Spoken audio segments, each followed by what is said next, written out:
Praise the lord. నేటి దినం వాగ్దానము. నీ కృప నా కన్నుల ఎదుట నుంచుకొని ఉన్నాను, నీ సత్యం అనుసరించి నడుచుకొనిచున్నాను. కీర్తనలు 26:3.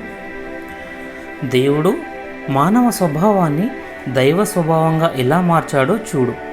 మీ అపరాధముల చేతను పాపముల చేతను మీరు చచ్చిన వారై ఉండగా ఆయన మిమ్మను క్రీస్తుతో కూడా బ్రతికించను. మీరు వాటిని చేయుచు వాయుమండల సంబంధమైన అధిపతిని అనగా అవిధేయులైన వారిని ఇప్పుడు ప్రేరేపించు శక్తిని అధిపతిని అనుసరించి ఈ ప్రపంచ ధర్మము చొప్పున మునుపు నడుచుకొంటిరి. వారితో కలిసి మనమందరంను శరీరం యొక్కయు మనస్సు యొక్కయు కోరికలు నెరవేర్చుకొనుచు మన శరీరాలను అనుసరించి మునుపు ప్రవర్తించుచు కడమ వారి వల్లే స్వభావ సిద్ధంగా దైవోగ్రతకు పాత్రులమై ఉంటుంది.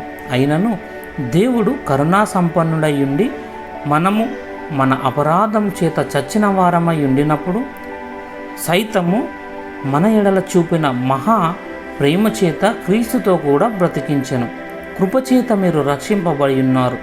యేసుక్రీస్తు యందు మనలను ఆయనతో కూడా లేపి పరలోకమందు ఆయనతో కూడా కూర్చుండబెట్టాను. హల్లెలూయా. ప్రియులారా, దీన్నొక్కసారి ఆలోచించండి.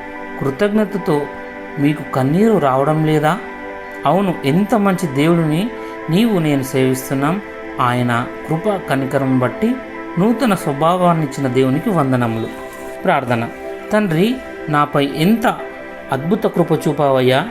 నీ కుమారుని వలె నాలోని మానవ స్వభావాన్ని తీసివేసి నూతన దైవ స్వభావాన్ని నాకు అనుగ్రహించినందుకు వందనములు.